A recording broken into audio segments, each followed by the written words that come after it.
Hey guys, it's Tim, and this is Wrestling Unlimited, as it's Friday, and that means tonight was Friday Night Smackdown.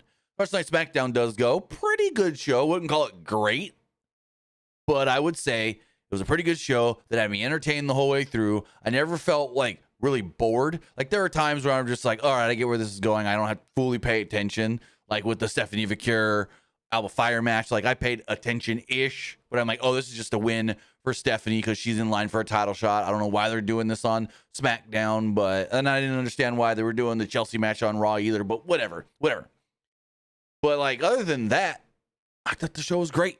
I'm not great. I wouldn't say great. Great's a little bit overstating, but the show was pretty dang good.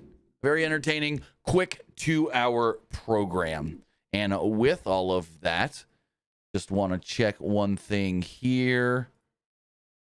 Oh no, wait. Hold the phone. What is this? Cody was posting some stuff beforehand that people weren't really paying attention to. Hold on. Interesting. So I don't know if this is people looking too much into it, and I kind of noticed this earlier and then didn't think anything of it.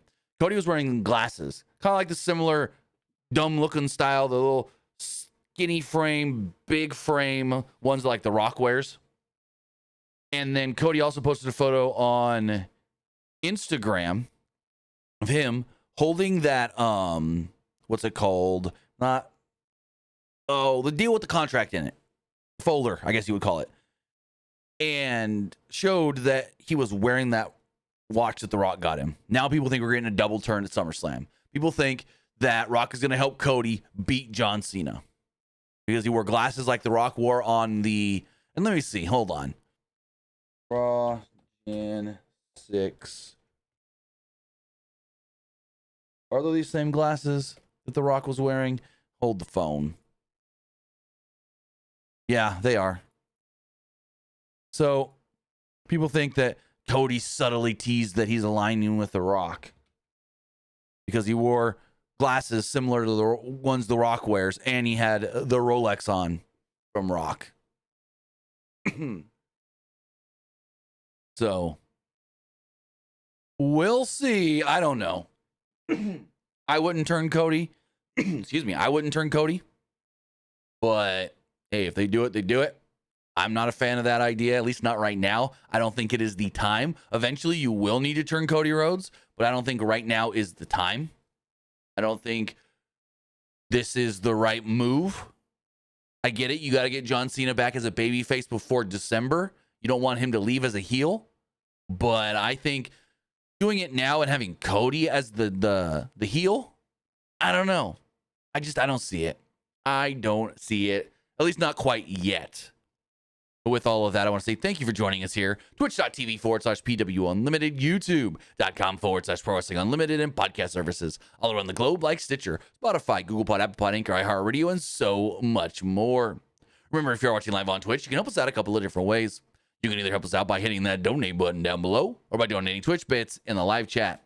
Also, remember, you can help us out by subscribing to the channel one of two different ways. You can either subscribe with a tiered subscription, or you can subscribe with Amazon Prime, because remember, if you have Amazon Prime, then you have Prime Gaming. Prime Gaming gives you a lot of cool things like free games, free stuff for games, and you always get one free subscription to any Twitch channel you want to subscribe to throughout the month, and I greatly appreciate it if you did right here for Wrestling Unlimited. Also, remember, help us out over on YouTube. You can help us out over there by hitting the subscribe button. That way you know we post new videos. That way you know we go live, and that way you know we post to the community tab. Also, remember, if you want to support us in another way, you could do so by hitting the join button and becoming a channel member. As a channel member, you get a badge next to your name, emotes, and emojis you can use in the live chat in the comment section, access to our graphics tutorials, and our graphics packages. Finally, remember, if you want to get your comment, question, or concern read live on the air, you can do so by donating a super chat in the live chat. Finally, head over to the Epic Games Store. Head over to the Epic Games Store and buy something. Whether you're buying a new game, whether you're buying an old game, whether you're claiming a free game or getting bucks for Rocket League, Fortnite, or Fall Guys, use this code right here, PWUNLIMITED, for all Epic Games and Epic Game Store purchases. Epic Store does have a summer sale going on right now till the end of July. So get in there, grab some stuff, and have some fun. Also, if you do play Fortnite and haven't got the new season yet, you may want to jump in there and do so because Superman is now available and a lot easier to unlock than you would think. I thought it was going to take a while. We unlocked them pretty quickly last night on stream. Also, the free game right now, Sid Meier's Civ 6 Platinum Edition, including the game, 6 DLC packs, and 2 expansions, is free right now on the Epic Games Store for you to get. So go over there, check that out. I really think I should stream a sim game. I like sim games. Like the Civilization games are really fun. Maybe we should stream one of those, or we should just do the Sims. People keep asking me to do the Sims. I think we might eventually jump in and do a Sim stream. I had an idea of we do a stream of the Sims, and when I'm ready to like end the stream, I keep the stream going. This would have to be a Twitch only thing because YouTube, you can only go so long in one stream. But you keep the stream going and let the game just go overnight. And then when we wake up in the morning, see where our Sims are. See how our Sims are living. Have they died? Have they made it to work? Have they burned the house down? That's always been a funny one that I've thought about. Elite, I can't stream Donkey Kong if I don't have a Switch 2, brother. You gonna buy me one? I'll buy the game if you buy me the Switch 2. I'd love to stream some Donkey Kong Bonanza, which they say is, some are saying is better than Mario Odyssey, which if it is, holy shit. Mario Odyssey was a great game.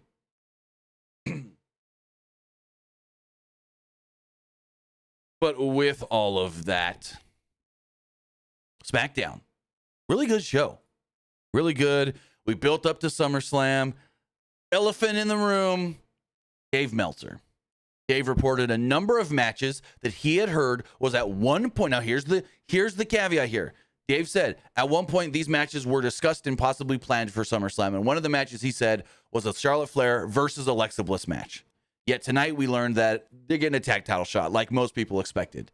But think about how Dave wrote it, though. He said, at one point, these matches were planned and discussed. And he said, and I'll even read what he wrote. Dave wrote, let's see, I have it here. Where was it? See if I can find it really fast. The Observer's got so many words in it. You got to scroll and find and look. We did say Charlotte Flair versus Alexa Bliss, and then he says, he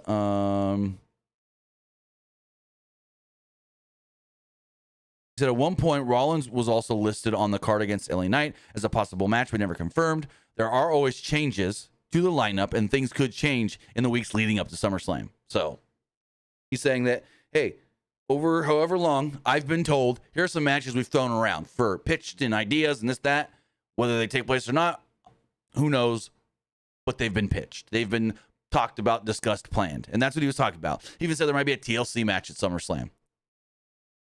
But yeah, so we'll see how it all does work out. But that is the one thing everyone's like, oh, Dave got something wrong again. Well, Dave was the first to say that Solo versus Jacob was going to be a cage match. I know Russell Votes tried to give credit to somebody else. Dave had it first. Dave had it first. Big Jim says, you report the news and blaming somebody else. You obviously don't know how this fucking works, brother. We aggregate the news. It's like saying, ABC comes on the air and they go, originally reported by CBS News, da-da-da-da-da-da. Not everybody breaks the news. You get the news from different outlets. Different outlets break news, and then other outlets talk about that news. It's the cycle that's been around for a century. Centuries. You just don't know how fucking reporting works, brother. To say, I got something wrong? No, I didn't. Because you got to go back to the source of the original story. So, just saying. I know Big Jim likes to talk shit and make me look bad. He's a motherfucker. He's a son of a bitch. Whatever. He's always the one in the chat. You were wrong again. You were wrong again. Yeah, well, he can suck it. With all of that, though, we got bit donations from Esports Gaming Rules. He says, Cody versus Cena is a street fight. And we wonder if WWE is going to talk about what went wrong with Travis Scott. So, no. They ain't going to talk about Travis Scott. I don't know what happened, but there was a falling out apparently. And WrestleVote said he wasn't able to smarten up to the business. That's all we know. That's all we know. He also says, does the Kabuki Warriors of Asuka and Kairi Sane get a single or tag title shot in the future? And also Bayley versus Cardi B in the plan for SummerSlam? No. So, all right, we got to clear that up too. All right, let's pull. I'm going to actually pull this one up on the screen. Go to Twitter. And I'll show you what happened here. So let's go to Triple H's Twitter. Come on, Hunter.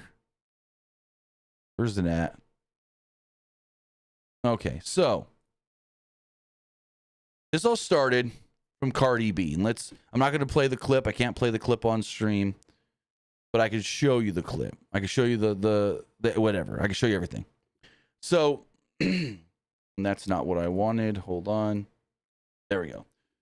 So, Cardi B retweeted this from WrestleOps. It's a video where Triple H basically was asked at Money in the Bank, hey, you haven't really been advertising it. Is Cardi B still the host of SummerSlam?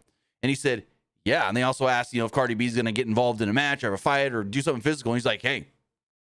I mean, it says, quote, I don't know if anyone can control Cardi B. If she wants to, I think it's going to be hard to talk her out of it. Like if she wants to work a match or do something physical. She then says, listen, at Triple H, these girls trying me. Right? Triple H then said, I guess we'll see who steps to you in person at SummerSlam. And Bayley was the first to respond, I'm free. Now, it's not that the plan is for Bayley versus Cardi B. This is Cardi B sent out a tweet. Triple H responded. Now Bayley's playing in with it. That's all this is. This is not a plan of, and it could lead to something. It could honestly, wholeheartedly lead to something where they do an angle on the show, a segment, something with Bayley and Cardi B. But it's not like there's a plan going in and there's been a plan or whatever. Because at one point, Bayley was going to face Becky at SummerSlam. Then that got shifted around and they ended up doing the Lyra match instead. So, yeah.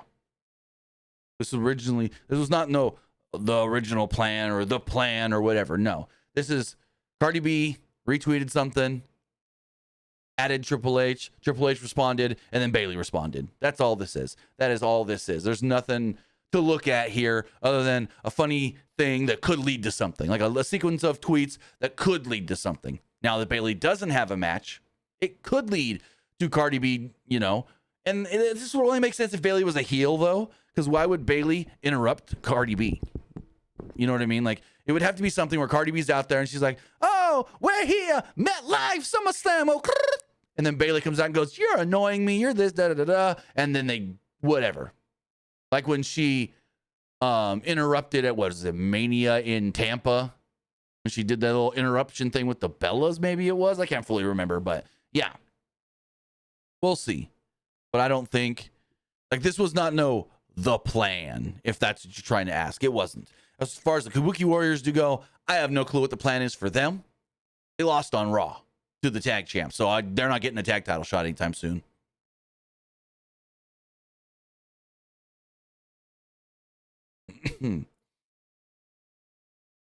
Palpatine says Cardi B is a heel and she isn't a wrestler. Well, she's going to be a babyface because when they bring in a celebrity to host, that's a babyface.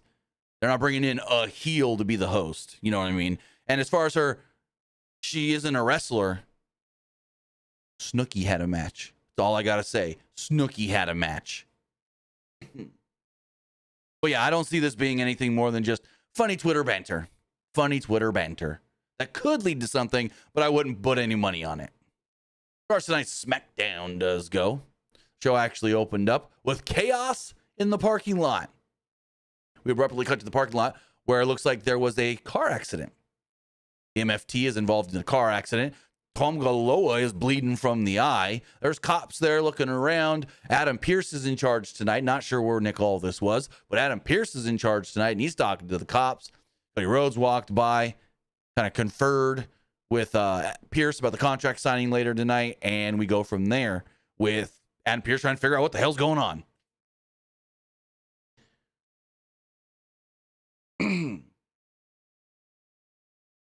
So as we move forward, Joe Tessitore and Wade Barrett discuss Alexa Bliss and Charlotte Flair's situation post-evolution, and then we go to the back with the two of them. Charlotte tells Alexa, hey, I went and spoke to Adam Pearce, and we're getting a tag title shot at SummerSlam. Alexa goes, excuse me? You just go to Adam and ask for it?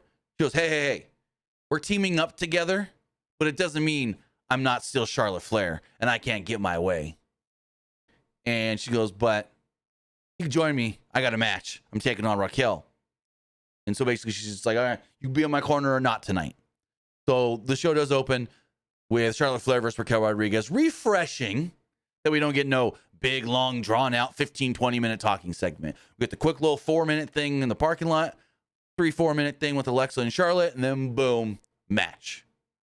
Also, I want to say in the background of this, was it this where we saw Kiana James talking to Julia? I want to say. Also, Kiana James did return to the ring tonight for the first time in literally 1 year.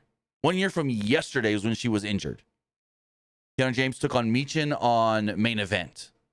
So Kiana James is back. But moving forward,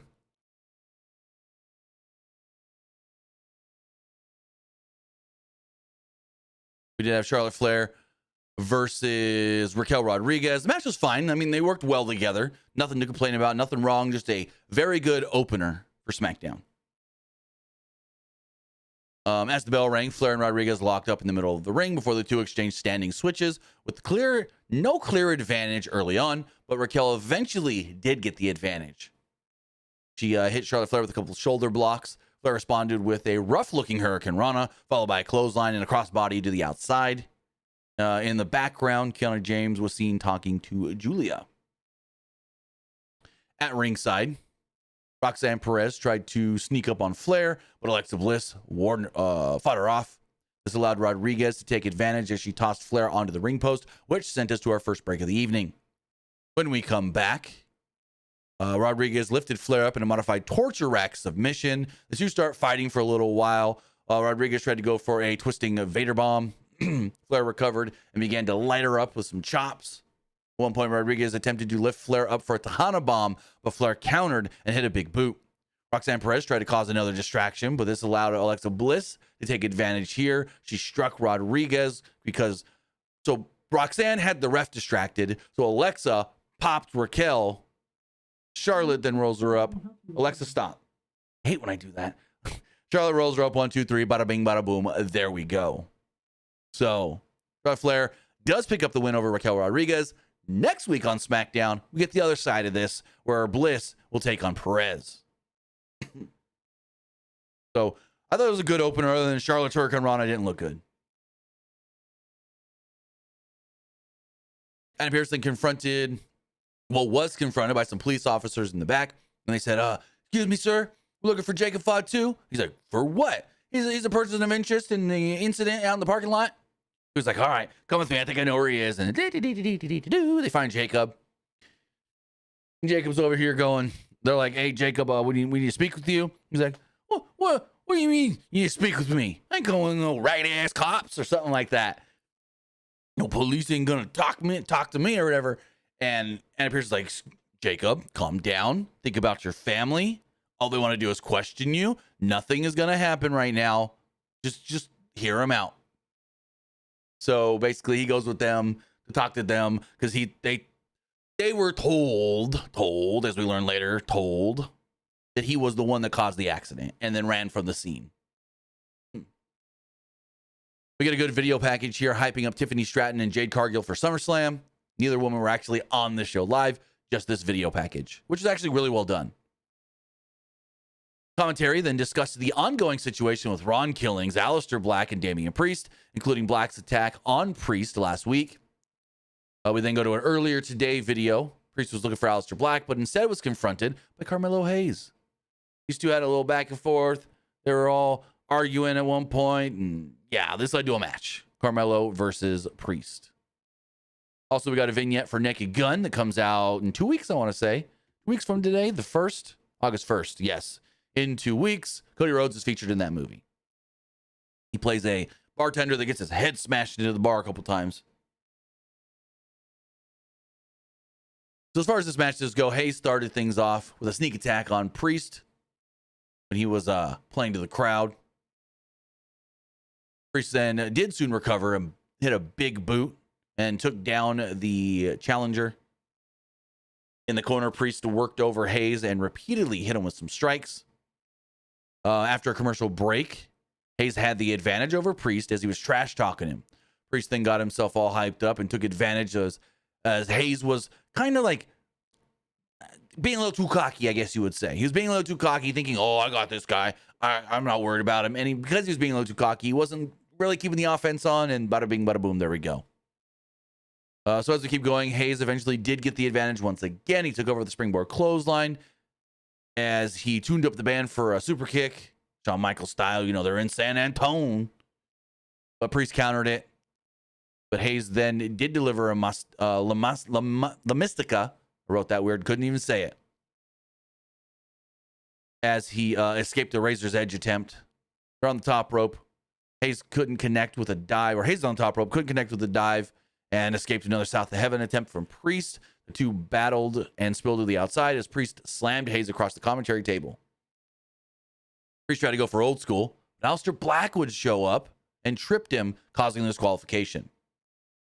So Black does cause the DQ. He then lays out Priest with the black mass after. Hayes kind of just backed down and said, I ain't getting involved. And there we go. So I think there's a good chance we can get Damian Priest versus Aleister Black at SummerSlam.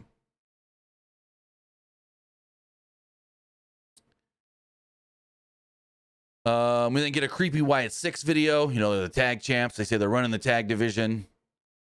And their quest to strip the division of their vanities and desires has been done. And they will continue to do it one by one as they take on each tag team. So then we got Solo and his crew. They come down to the ring. He says, ladies and gentlemen, tonight's the perfect night to show you. Or he said, tonight is the perfect night to show you an example of who Jacob Fatu really is. According to Solo, without his guidance, Jacob's reckless. Jacob's a nobody.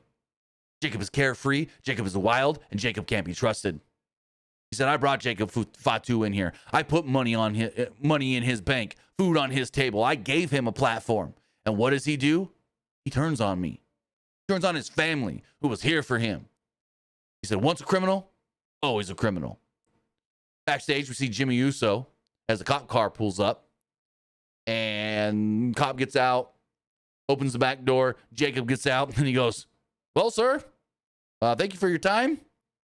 You're free to go. You're not who we're looking for. Go handle your business. Jacob immediately heads down to the ring as he's going through Gorilla, grabs a water bottle, dumps it on his head, drinks a little bit of it. He's all hyped up. Crazy Jacob Fatu comes down to the ring, and he's ready to fight. Jimmy Uso gets involved as well. He takes down Tala Tonga. Fatu and Uso then laid out the MFTs until Tala Tonga tried to get him with double choke slam. But they put him through the commentary table. Fatu took Tala out with a dive on the outside. Tala Tonga did recover and emerged from the commentary table. He eventually got taken down with double super kicks from Uso and Fatu. There was a Fatu assisted crossbody by Uso that took Tala over the timekeeper's area. Fatu then attacked Solo inside the ring, was about to give him a hip attack with a chair wrapped around his neck, but JC Mateo made the save there. They keep fighting for a little bit, and then we hear, stop, guys, quit it. It's Adam Pearce coming out. And he goes, you know what? Because Solo's running away, retreating up the ramp. He goes, Solo, I see what you did here. That ain't going to fly. You will be defending your title at SummerSlam against Jacob Fatu. You want to talk about locking somebody up? How about we lock you two inside of a steel cage? So, at SummerSlam, with the United States Championship on the line, Solo Sikoa will defend against Jacob Fatu inside a steel cage. Cops then come and take Solo away because, well, false report. You're going to say that this guy was the guy that caused the accident? Because you can hear when they let Jacob out of the, what's the word I'm looking for? out of the cop car and he's walking through the back. Solo goes, you can hear him kind of go off mic. He's got the mic down here. He goes, you paid him off, right? You paid him off. Didn't you pay him off? You paid him off, right? Like saying, hey, you paid off the cops to arrest Jacob, right? So this was a fun segment. I thought this was great. And it set up a fucking cage match for SummerSlam. Like, when's the last time we had a cage match at SummerSlam? They're really building this SummerSlam up pretty damn good. I'm not a big fan of it being 2 nights. Because it's like, I'd rather just have one night that's all really, really good. But if we're going to get 2 nights, we're going to get 2 nights. It's whatever. Hey, if they can get the people in the building both nights, they're going to get over 40,000 each night. Kudos to them. We then get a recap of everything that happened on Jimmy Kimmel Live the other night. With Jelly Roll, Randy Orton, Logan Paul, Drew McIntyre, and Logan Paul taking a chokeslam through a desk. We then had Stephanie Vaquer versus Alba Fire. Not much really to this match. They traded offense early on, back and forth. It was kind of like a stalemate, but it was quick action. Vaquer headbutted Fire and looked to hit a dive from the apron, but she was intercepted with a kick from Fire. Vaquer then got rocked with a dive. In the ring, Vaquer recovered with a kick of her own. She then hit the Devil's Kiss to the delight of everybody in the crowd, especially Wade Barrett.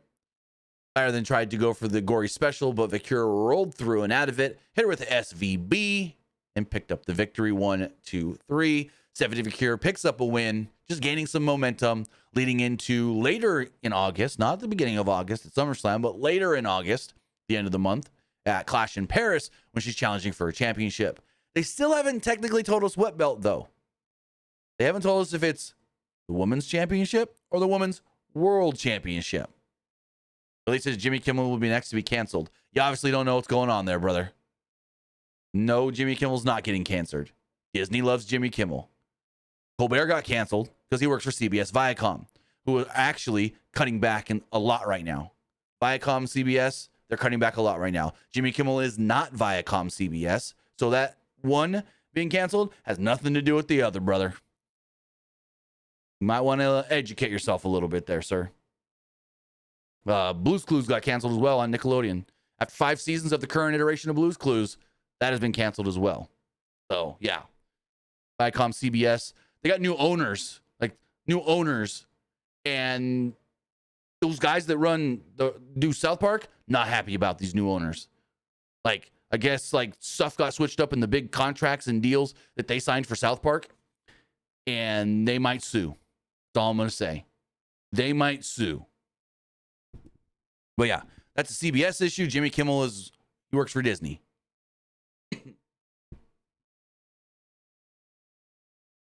So after this match, Stephanie Vaquer gets mowed down by Piper Niven. It looked like she was going to hit the Viper Bomb, but Stephanie got away. That's all it was. Got away. Yeah, you ever heard of taking time off? People do this all the time. Where you get like a guest host to run your show because you go on vacation. Jimmy Kimmel's on 5 days a week, every week, no breaks. It's all gas, no breaks. You think you might need a break? Yeah. Like last week, fucking McAfee. They ran only half last week. They didn't even run all of last week because they needed breaks. They're running 5 days a week. So yeah. Matt Stone, Trey Parker. Thank you, Kay Ballard. I've just watched South Park. I don't keep up with who runs it because, like, I'll find episodes funny here and there, but I'm not the biggest South Park guy. Regardless, though, one has nothing to do with the other because they're completely different companies and completely different studios and whatnot. One is Disney, one is Viacom, CBS Viacom. So let me go to the back, and the Street Profits are there with Kathy Kelly, and she's like, hey, so, unfortunately, last week, you guys lost your tag titles to the Wyatt Six. Now, tonight, there's a number one contenders 4-way. What are your guys' thoughts about not being in that 4-way? And they're kind of upset and a little mad about it. And DIY walks up and goes, hey, you guys screwed up last week and lost the titles. You gave the division to the Wyatt Six. Now, we got to go out there and we got to fix it. We got to win this number one contenders match, show you guys how it's done, and again, be the saviors. So we did have that 4-way. DIY, Fraxium, Andrade and Phoenix, and the Motor City Machine Guns. Fun match. That was a fun 4-way. Thought it worked really well. All 8 guys worked good together. And we got, well, an unexpected winner. If I were to put money on it, if I were to put money on this, I probably would have thought we were going to go DIY. If I would have, like, ranked it, I would have thought, you know, oh, my top is DIY's winning this. They're the ones that have been bitching so much about the Wyatt 6, finally give them the Wyatt 6. Then if it was not them, then Motor City Machine Guns. Then maybe Phoenix and Andrade, and then Fraxium. But as far as the matches go, we kick it off with Sabian and Frazier, and they started out just trading big old acrobatic moves, and they're going a mile a minute and everything until DIY snuck in and attacked them both. Dropped Andrade and Phoenix to run in, and we get just a big old party match. Not a party match, a party segment in the match where everyone's just hitting their big moves. Everyone's just doing super kicks and dives and high flying stuff before it calms down yet again. After a break, Shelly and Sabin were fending off DIY as Axiom tagged himself into the match. The masked Axiom and Frazier proceeded to get their momentum here with a bunch of dives on the opponents. Modified total elimination nearly brought Fraxium the victory, but Andrade intercepted and got himself into the match with a tag. Andrade and Phoenix united with amazing chemistry as these two, holy shit, are they good together. Like, yeah, we want the Lucha Bros, but fuck it for now. Let Penta be a top guy on Raw, main event in that show, and doing big main event style things there. Let him be Penta, the great singles wrestler we know he can be. And let freaking Andrade and Phoenix be a tag team over here on SmackDown. Like, I'm not opposed to keeping Andrade and Phoenix together for a while before we eventually bring together Lucha Bros. Like, we don't need to do it anytime soon. I know I was saying do it by the end of the year. Fuck it. Andrade and Phoenix are so good together. I could see them being together till next year's Mania, maybe. But there was a frog splash by Phoenix. I saw a pin attempt that was intercepted and interrupted by the Motor City Machine Guns. DIY eventually tagged themselves in and took out Phoenix and Andrade with the Project Ciampa from Tommaso Ciampa on Axiom, but he was unable to go for the pin, actually. At one point, there was more double teaming by Gargano and Ciampa, but a malfunction at the junction, I guess you would say, between DIY led to the finish as Phoenix took Gargano out with a dive on the outside. Andrade then hit the message on Ciampa and pinned him 1, 2, 3.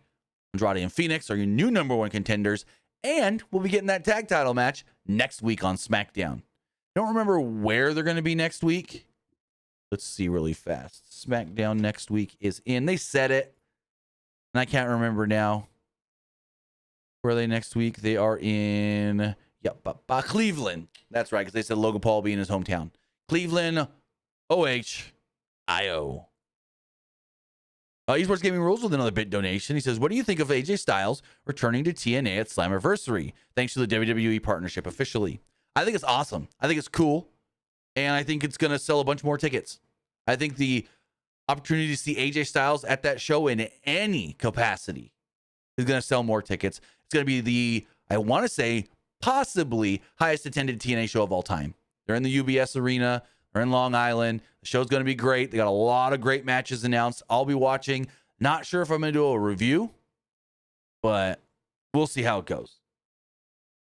As far as what AJ does, he's not going to have a match. Maybe this could build to a match down the line, but it could also be AJ there, and then maybe like somebody like Santino or somebody else comes out, maybe even a Carlos Silva, the president, and says, AJ, thanks for being here. We want to honor you. Bound for Glory weekend in October, we want to put you in the TNA Hall of Fame. So I could see something like that. Because usually at Slammiversary or around Slammiversary time, they announce who's going into the Hall of Fame. And then Bound for Glory is when they do the Hall of Fame. So we'll see. We'll see. But as far as next week's SmackDown does go, WWE Tag Team Championships on the lines. The Wyatt Six is Joe Gacy and Dexter Lumis defending against Andrade and Rey Fenix. Alexa Bliss and Roxanne Perez will be going one-on-one, and then Jelly Roll, Randy Orton, Drew McIntyre, and Logan Paul will all be in the house. Before we talk about this main event segment, oh boy, we got to hear from our sponsor, AE Cooley. Does the summer heat got you sweating through your shirt before noon?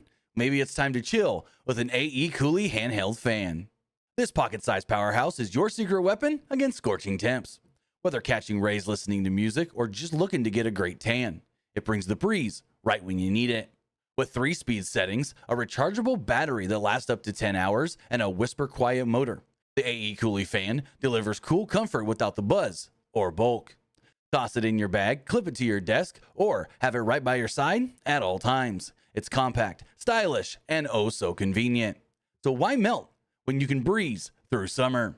Use our link in the description below, scan the QR code on the screen, or head over to pwunlimited.co/AE Cooley. That's AECOOLY now for cooling in the palm of your hand.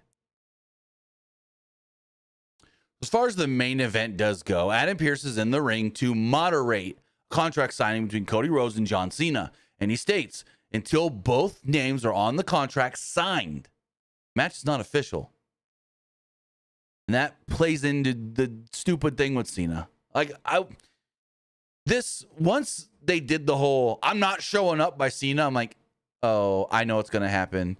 Cody's going to force him to sign. Palpatine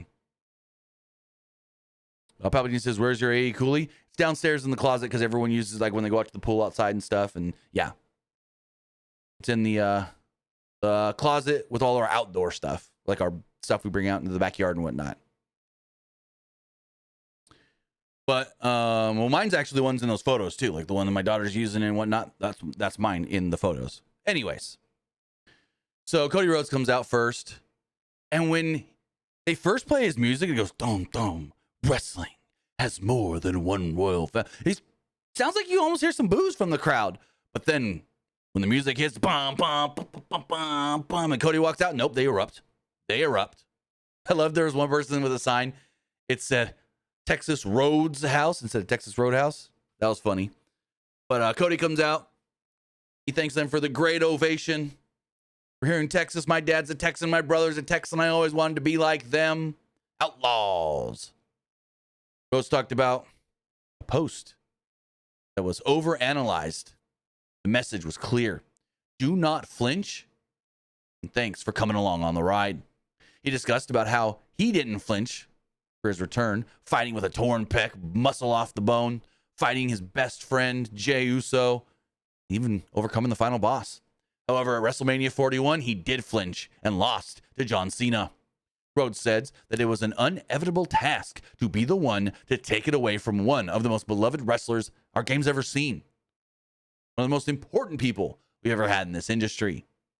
At this point, Cena finally made his way down to the ring after Cody signed the contract. Once inside the ring, Cody was all just stirring, like he was, and Cena sits down and goes, Cody, please have a seat. I need to tell you something. It's been a development. I got to make a little announcement. He goes, so most people probably know I've been filming a movie in New York for Netflix. And this is a hard decision, but a decision that I made today. Went to the top brass here. Netflix understands as well. Unfortunately, how did he say it?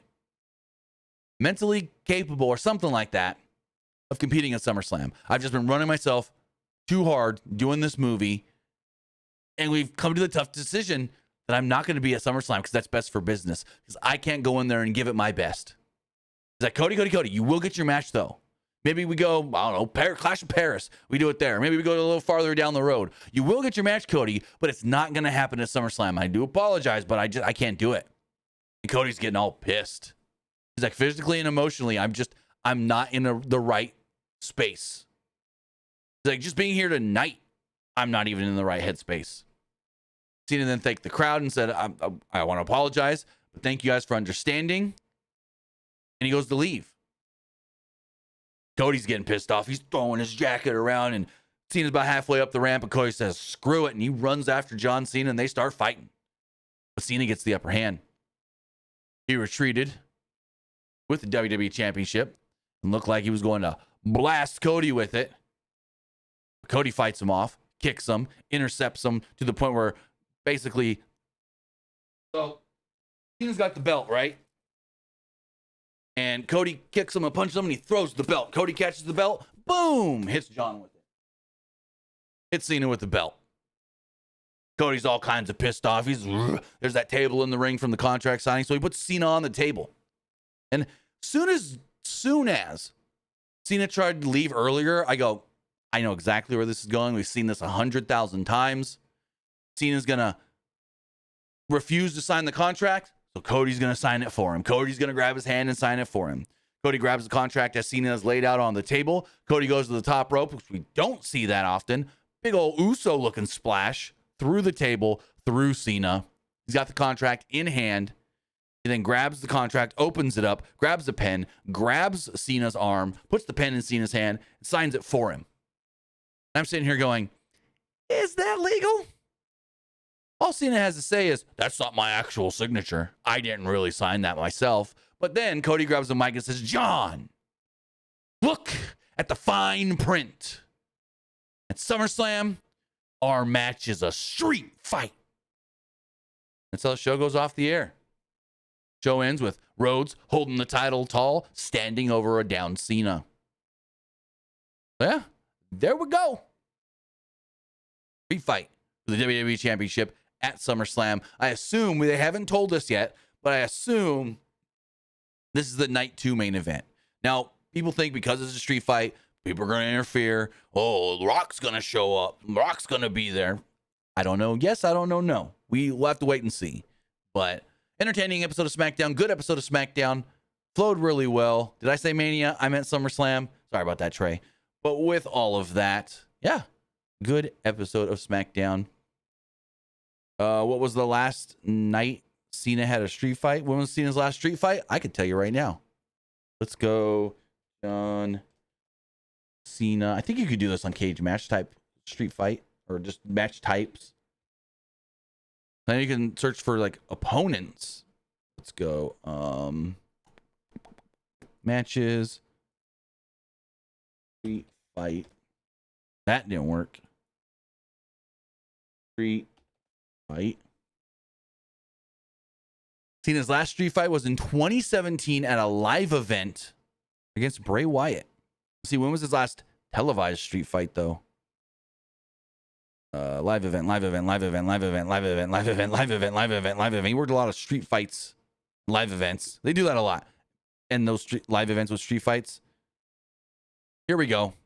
His last televised street fight was a 3-on-2 handicap match on the October 20th, 2014 Raw.